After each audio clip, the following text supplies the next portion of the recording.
I'm glad to have you here. I'm Reed Price, and this is the Bainbridge Island Senior Community Center. Our Something to Talk About is sponsored by Fieldstone Memory Care of Bainbridge Island. Fieldstone is offering innovative and compassionate care on Rolling Bay. And if you'd like to learn more, take a tour of their facilities or learn about day, stay, and respite programs, call 360-689-4314. I also want to mention that we are meeting on the ancestral homeland of the Coast Salish people, the Suquamish tribe, the people of the clear salt water, and we are grateful for their hospitality and we honor them. Today, we're going to be talking about nutrition with Marianne Wiley, who has been organizing and maintaining a presentation in our lobby during all of March, which is National Nutrition Month. Marianne, thanks for joining us. You studied at Cornell's College of Human Ecology, graduated with a Master's of Science and Nursing from Leinhardt Graduate School of Nursing at Pace. And then your husband's MS further opened your eyes to the value of plant-based food, diet, and nutrition. You learned about the Pritikin program here on Bainbridge, and then I guess also read Dr. Dean Ornish and T. Colin Campbell and others. And so I'm hoping that we might, as part of a reconciling or whatever, recognition of National Nutrition Month, talk a little bit about some of the things that have continued to turn out to be of value. We know sort of on a high level that red meats are bad and plants are good, but I know it's more complicated than that. So thank you very much for joining us. All right. And people who are attending, feel free to break in, ask questions. I don't have a prepared speech, but I've got topics that I thought would be of general interest to cover. Great. So if you have a question, just open up your microphone and interrupt us. Are any of you eating whole food plant-based now? Okay, I'm not seeing Lynn. No, not yet. Okay. Okay, well, we'll talk a little bit about how to get there. Okay. A bit at a time. So I thought I'd open it up with why there's some urgency to this. Okay. And that's climate change. One of the biggest things you can do as an individual that doesn't cost you maybe even any more money at all is change how you eat. Because what we're doing now with livestock and to our oceans with the fish is not sustainable for the world. And because of this, in 2019, they convened the first ever group of scientists to set dietary goals for the planet so they could meet the sustainable development goals and the Paris Accords. And so 39 scientists got together from 16 different countries, and they were the first ever setting of nutritional targets for the country. And in my display, just the last 2 days, I finally got up the planetary health food plate. It's not vegan, but the role that animals have in it in dairy is very small and they're optional. Okay. So that's real urgent. The other thing that is kind of urgent is younger people are now experiencing what we call the diseases of affluence, obesity, diabetes type 2, more middle-aged people now are dying of colorectal disease than older folks because they don't go through the screening. And it's hitting younger. And that's a dietary cancer. So those are some of the senses of urgency that's happening. My own perspective is I'm a nurse and I worked more than the last decade in a community health clinic in Seattle, most recently Rainier Beach clinic, very diverse, very interesting, low-income people. And I got to see firsthand how bad chronic illness can get, partly from lack of medical care in the past. And I saw patients who embraced eating more like this turn things around. And one of the challenges I'm guessing in many parts, well, one of the things is that the diseases of affluence, the dietary habits, which have become part of corporate enterprise, have spread all over the world. So places that might have had more plant-based diets have become Right. eating more fats, more meat. And so it's spreading amongst the human population all over the world. And it's not sustainable. I mean, that's why our Amazon is getting cut down. One of the reasons. Yeah.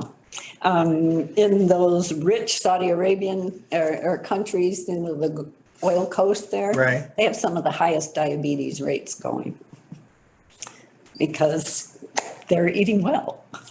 Eating well with heavy quotation marks. Right. Dr. Dean Ornish was somebody that I learned about during a cardiology continuing education event before I knew about his books. And in 1990, he published the first study that showed that you could actually reverse some plaque in the arteries by eating a low-fat, whole food, plant-based diet and managing stress. And he did it with yoga or meditation. So that got me more interested. In my reference to my husband,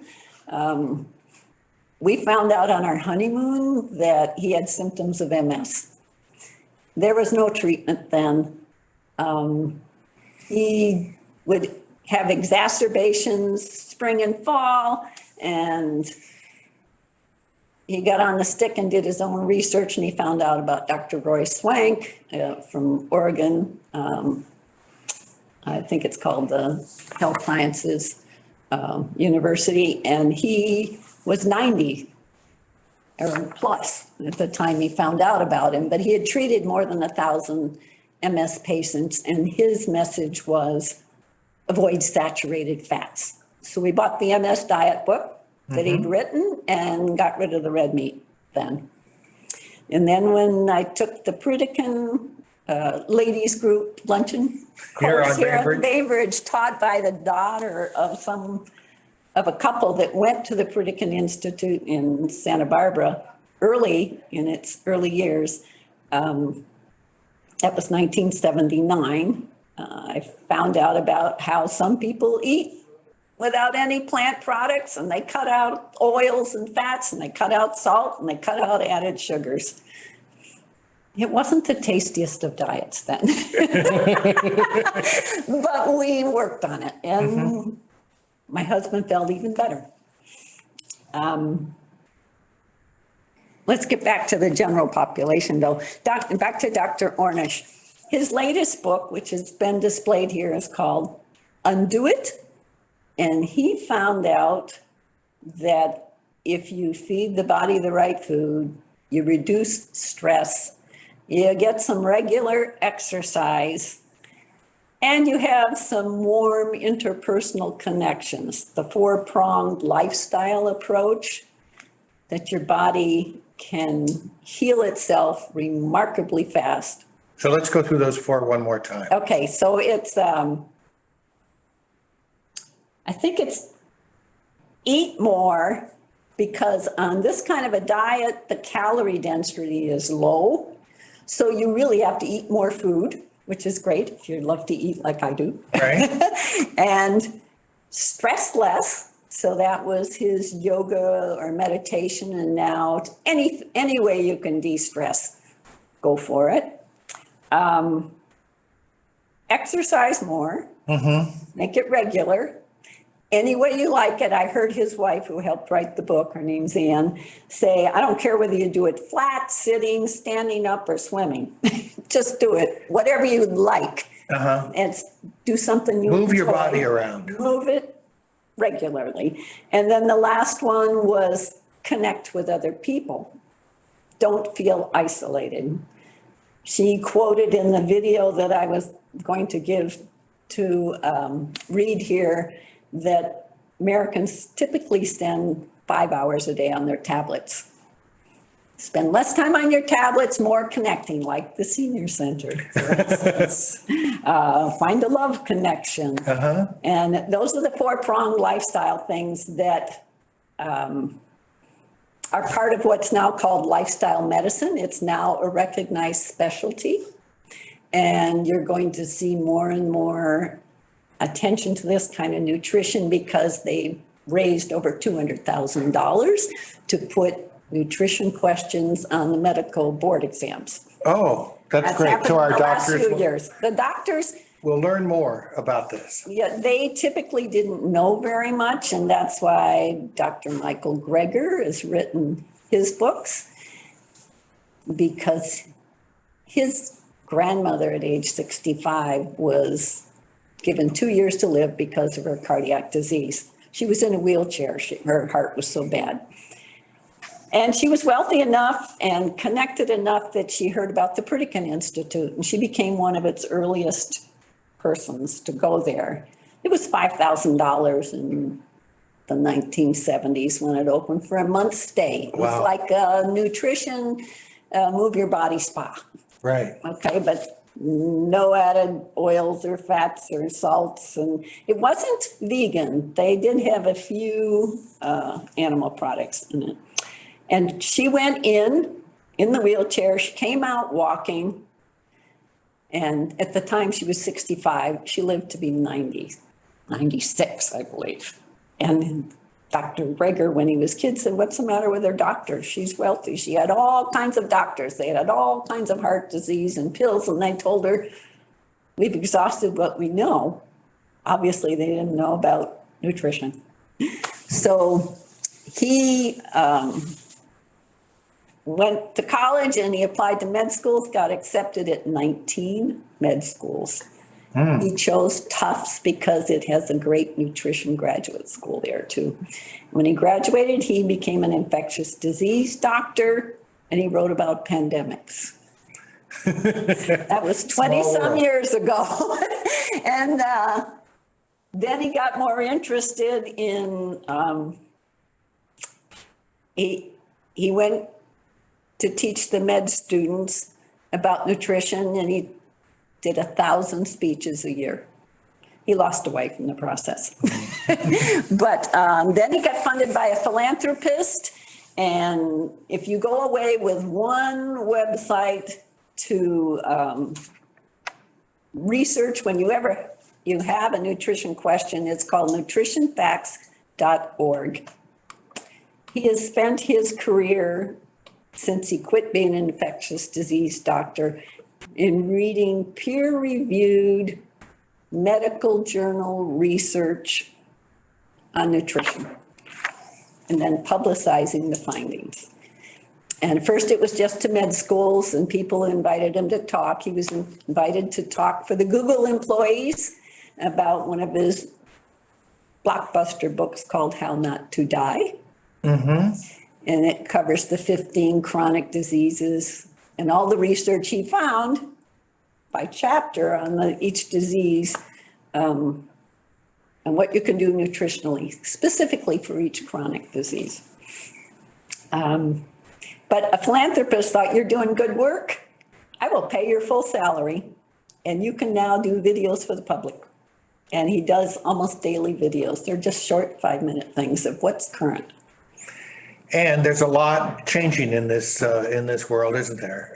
In the world of nutrition. Yeah, as I was telling Reed earlier, I learned something new this week, and that's true of most weeks. And that refers to another one of my favorite references, who is T. Colin Campbell, now retired from the School of Nutrition at Cornell. And he said, when he wrote his book, The China Study, which is one of my early books, I do recommend the new revised, enhanced edition. It's an easier read than the original, but the basic information's the same. But he said, we, at that time, figure there's about 4,000 different kinds of nutrients in plants. And animals. We've studied about 2,000. There is a lot we don't know in nutrition. And the more he studied, the more he said, make your food whole. And what does that mean when, it just in sort of layman's terms about Okay. making food whole? Well, he's recommending plants to start with, and I'll get into the protein issues that Okay. are associated with that. But the least processing possible. The more the grains can be whole, fine, the more that your veggies aren't somehow put through modern nutrition food service, better. So that's pretty much whole, because the nutrients in there, you might not measure vitamin C, he said, in an apple, but it has vitamin C activity because of all the other components in it. And that's because of the synergy that's happening that we don't know a lot about yet. Yeah, and we were talking, we may talk more about this, but we were talking about how I read this week in the New York Times about the value that fiber has in our diet, which is not necessarily directly valuable to us. Part of it is. Yeah. But it's in part valuable because it encourages other activity by symbiotic critters in our gut that break down foods for their own purposes, and we get a benefit from that. Right. I thought I'd leave you with some new vocabulary about Okay. that. That's good. Since we can do DNA sequencing, the world of the microbiome has just exploded. They used to think that we had 10,000 different kinds of germs, and not mostly bacteria, something called archaea. Okay. Is the major proponent in our gut, but since they've DNA sequenced them, it's 30,000 or more. And what do they live on? They live best on fiber and resistant starch. So resistant starch was a new term to me just a few years ago. And every plant's fiber may be a little different. So it's going to maybe feed a different germ. And if they've done the biggest gut study so far is an international study, but it's called the American Gut Project. It's all about DNA sequencing, data driven. You can donate your poop to it if you want, and they'll analyze yours. All right. Add it to the mix. Add it to the mix. But what they have discovered in a nutshell is the more diverse the germs in your gut, the healthier the gut is. Let's say you took antibiotics, you're going to wipe out good germs and bad germs. And we've heard of C. difficile diarrheal infections that actually kill people from too much antibiotics. But if you have a diverse gut, you have more redundancy of germs that are the good guys, number one. And the way to get that is to eat at least 30 different plants a week. So if you got a take-home message besides nutritionfacts.org, it's eat 30 different plants a week. Whether you're an omnivore, a vegetarian, or a vegan, that's what their studies have shown, because they took diet histories of all these poop donors. And we're talking about different kinds of plants. We're talking about mixing it The up. variety, because they have different fibers. And the value of those dark green or highly colored green. Okay, next subject. Next subject. All Because right. those are some of those plants, right? Yeah. So what changed for our house personally? I used to plan my meals around protein, and because both my grandmothers had osteoporosis, it killed one of them. They both had hip fractures. I drank a lot of dairy. I was raised also in a dairy county. The second largest producing county in New York State was Derry, in northern New York. So it was a patriotic thing to do. Yeah, there was all good reasons to it. My mom had a commercial dairy milk dispenser. Well, she had 6 kids and athletic boys. And so it was just lift the handle and get Right. some milk, right? And so, but even as an adult, I continued drinking it twice a day, at least, to keep my bones strong. Now I know that the highest dairy consuming countries in the world have the highest hip fractures. Wow. It's probably a protein issue.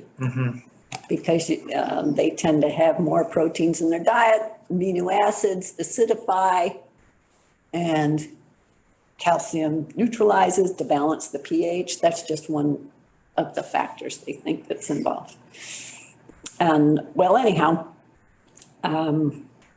we're going back to the greens. We're going back to the Greens is a great source of calcium, folks. That's where the cows get their calcium to make milk. But in practical terms, instead of planning my meal around what am I going to have for protein, which typically is a meat, fish, poultry, Right. that kind of thing, it's now, where am I going to get my dark greens today? And then where am I going to get my other high protein source, legumes or lentils or nuts and seeds? That's how I start my meal planning. Okay. And the rest is peripheral, go for diversity, And flavor. flavor. Your taste change, by the way, if you eat plant-based diet. You taste things more intensely than before. Uh-huh. So you appreciate taste in the foods that you never noticed before. I lost, let's see, Well, so you were talking about how the protein sources are more diverse. You're looking at nuts, legumes, maybe oh, I remember. complementary proteins, that sort of thing. If you're new to legumes, go slow. It's because of those germs in the gut. Uh-huh. You've got to grow more of them to handle the load. So start small if you're noticing that the gas is really annoying. Some gas you should tolerate, but if you know it's really annoying, Painful. yes, that happened to my sister. She nearly went to the ER because she went whole hog one week. Yeah. And I know her previous diet was Not there. highly processed. Yeah. And she said, I thought I had irritable bowel disease, and I nearly went to the ER. But that's in that book that I displayed, the Fiber Fuel book. If you want to know about the microbiome, that is a good start, Okay. by Dr. Will Bulsiewicz. Take So- a month to get up to 2 or 3 servings of legumes a day. And a serving is about a half cup of beans. And the other thing that we mentioned a little bit before we started that you should probably repeat is if you have hypertension or are using insulin. Oh, yes.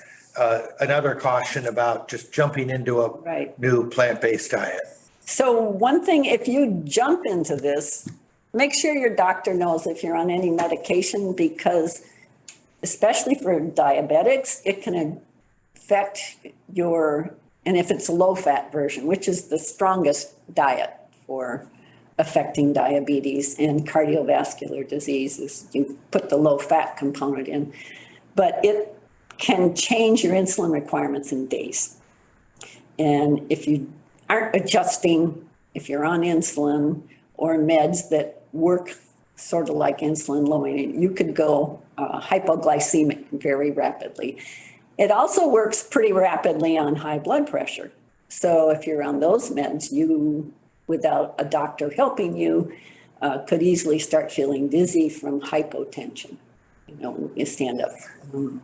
So you think of food as just food, but it's a pretty powerful thing. It's way more powerful. They believe that if people went on a low-fat, whole food, plant-based diet, that would get rid of 80% of the chronic illness in this country. 80%. Wow. Yeah.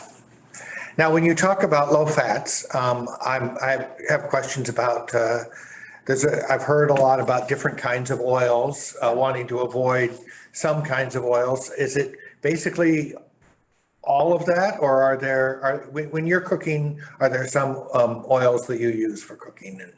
I tend not to use oils. I learned to water saute, which is you start with a medium-high pan. Let's say if you're doing onions, they're pretty watery plants. Most veggies that are the low-calorie ones, they have a lot of water in them. So you start with that.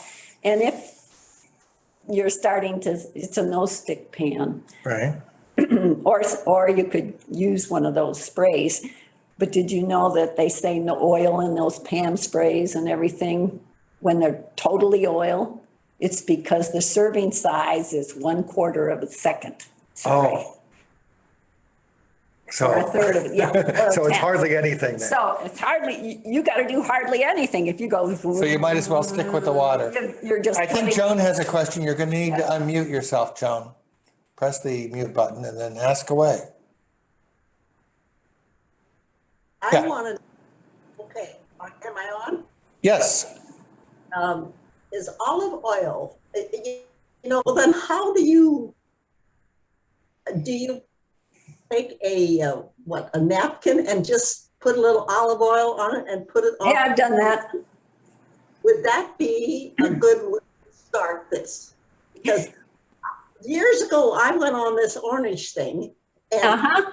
successful. Let me tell you, at the time, and of course, as time goes on, you forget things. And anyhow, I'm 88 years old, and I do have hypertension, high blood pressure, and I have I retain water and all those good things. I don't use salt in anything except for taste in cooking, and that's very little. But anyhow, that's what I'm asking, though, is just about the oil, because just this morning I sprayed olive oil. Oh my God, I gotta get into that now, which I will do, because this is great. I'll go back to talking.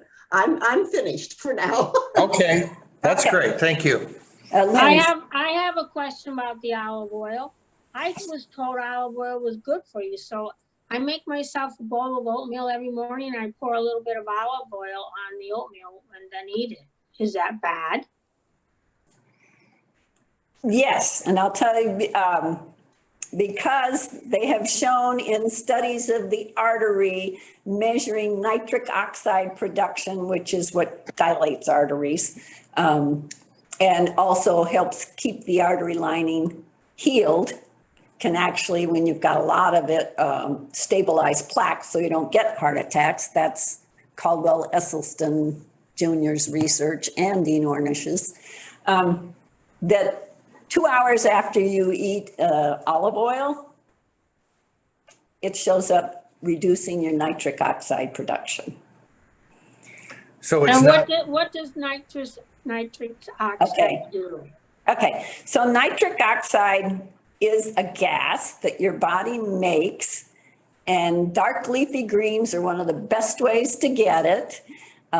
You chew the dark leafy greens well, the germs on your tongue start the process of your body producing nitric oxide. Then it goes into the acid of your stomach, and then the digests and the nitrogen compounds, and they get into your blood, and then they get it back into your saliva.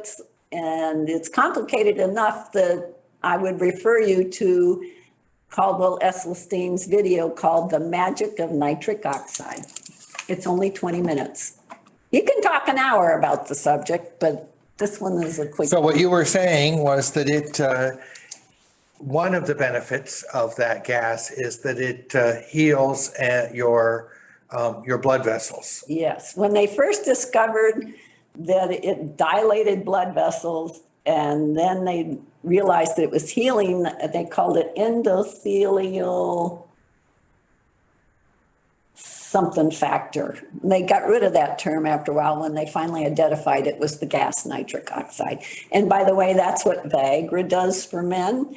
It prolongs the nitric oxide's presence in the blood, and that's what helps the vessels dilate.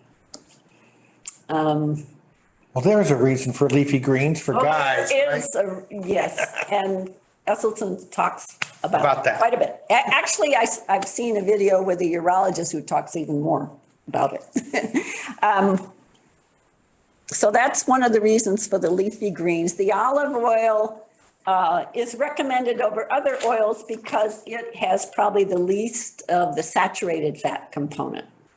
So saturated fats are generally considered not good for the body. And you make cholesterol from them. Okay, I got another thing to say about olive oil. My friend's doctor told her, and I've been doing it too. He said, get the cheapest virgin olive oil you can find and use it as a body lotion. Is I put it on my face every night, and if I use the olive oil, is it getting into my body and doing the disruptive stuff that you're talking I about? don't know. The best skin I ever saw on somebody was someone who used saturated fat coconut oil on their skin. Yeah. So, I don't know how bad that would hurt your arteries coming through your skin. I know the skin absorbs things, but I don't know the answer. Okay. there are better, to kind of draw this out a little bit, then there are better and worse oils, but olive oil is probably to be avoided as an addition. Now, of course, if I'm going to eat avocados, I'm going to eat avocado oil, right? Yes, but you're getting all that synergistic benefit plus fiber in the avocado. You don't think of it as fiber, but it's probably soluble fiber. I'm going out on a limb, but Okay. it is fibers. And nuts have the oils too. And so what they say is eat it whole. If you want olive oil, eat a whole olive instead of olive oil. Good. Wow. So you could, yeah, so, and I love to cook things with olives in them. So that would be a good way to Yeah, get that. because you're getting more benefits. Get more benefit. That's a little description more about when we talk about whole foods. It's like, see if you can see the real thing. Don't. Yeah. And if you pick up a package that has more ingredients on it than you have vocabulary, you know you're in the wrong place. Right, right. So any other thoughts in Let's particular that see, you want to leave us I with? really want to leave it. A concept of people with type 2 diabetes, traditionally they're watching their glycemic index type foods, things that change to sugar quickly and get into the blood and raise your blood sugar. But people then think that those are what gave them the illness. But what gives you type 2 diabetes, and it's called insulin resistance, and it's usually fats. Fats that you've eaten too much of and they're settling into your muscles and your liver. And so you want to reduce the fats that are stored there that don't belong there. And then the insulin that the body may still be making, because your pancreas is going downhill sort of slowly, usually with type 2. People who've had the diabetes diagnosed for maybe only 8 years might be able to totally reverse it. If you can get your insulin resistance gone, because you're still making enough insulin to do the job. And people who are type 1 can reduce the amount of insulin injection they need by getting rid of your insulin resistance. And the book out there that I had, Mastering Diabetes, is all about teaching you how to do that. They have a lot of freebie stuff online. Dr. Neil Barnard was the first to do head-to-head studies of the standard American diabetes diet at the time, which is probably more than a decade ago, and this low-fat vegan diet. And they both lost weight, they both controlled their diabetes, but his controlled it even better, faster, and was more sustainable than the other diet. Yeah, and that's the, So are you saying that diabetes is more of a problem of fat than sugar? Yeah. In fact, before they had insulin, Dr. Kempner back in 1940s or something treated diabetic patients with white rice, sugar, and fruits and things. And, they were type 1s, I believe, and they lived on this diet that you would think, oh no, you don't feed that to diabetics. And it worked. He was at Duke University. So, yeah, well, it is interesting. The other thing that maybe we should mention before we go is that this whole area of nutrition has been, I kind of hinted at this a little bit,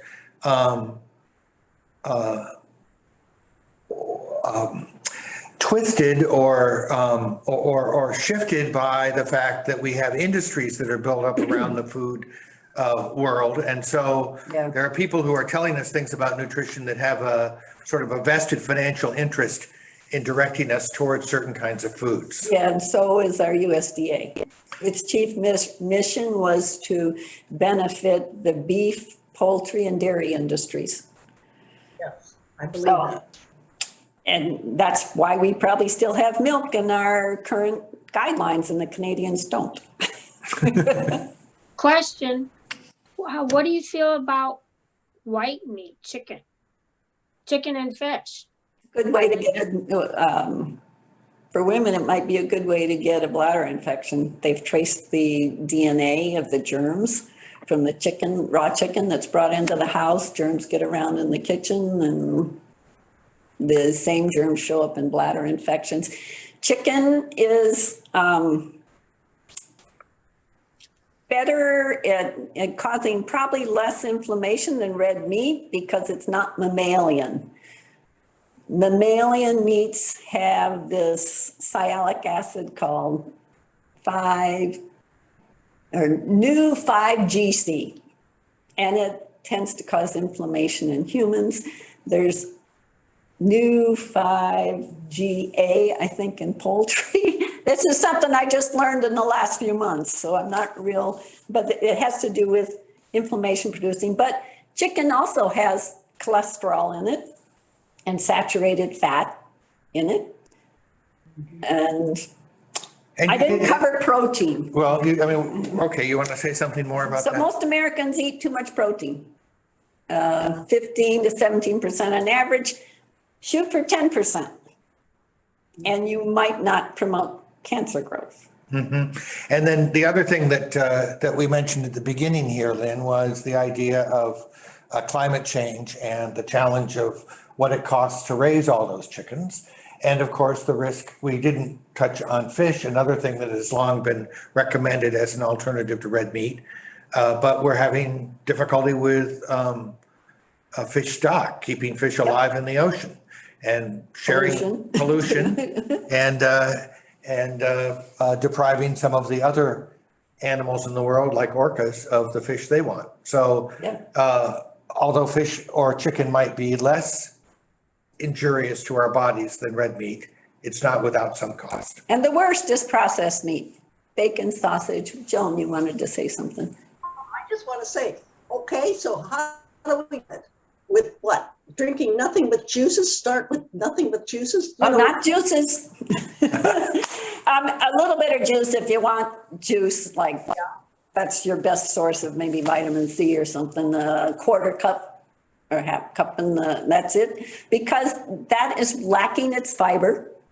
And the sugars that are in the juice get into the bloodstream really quickly, which puts a spike in your insulin. And insulin is injurious when it's too high to the lining of your arteries, among other things. So a bowl of cut fruit for breakfast It's might be much better than It a is. glass of juice. Again, the whole principle. okay. Let's see if I missed another. Oh, the protein issue. T. Colin Campbell's study, the China study showed that, and follow-up rat studies, that he could turn cancers on and off by the percentage of animal protein he was giving them. And he was using casein, the main protein of milk. It's a complete protein. And so rats fed 5%, which is what they needed for maintenance and growth. Had no cancer development. Rats that were, even if they were given a carcinogen, given the same carcinogen to rats that were given 20% of their calories in animal protein, the cancers loved it. And the rats lived longer on the 5% than they did on the 20%.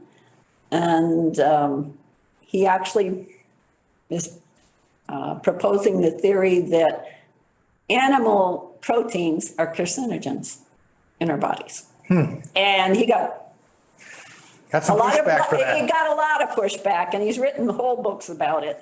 So you can watch him on videos for free, or you can read the books, and he's got 3 or 4 of them. But I recommend the China Study Revised Edition. I think there was, cheese. Cheese. Cheese is contributing to 42% of obesity that Americans have in this country, 42%. That was by Dr. Walter Willett of the Harvard T. Chan School of Public Health. And if we keep up eating the way we've been eating, then you can maybe expect 60% by the time the kids we have now grow up to be adults. So we've got to turn this around, and climate change is the real fast push right now. Well, climate change and longevity and, the personal motivations beyond of living longer and healthier. Yeah.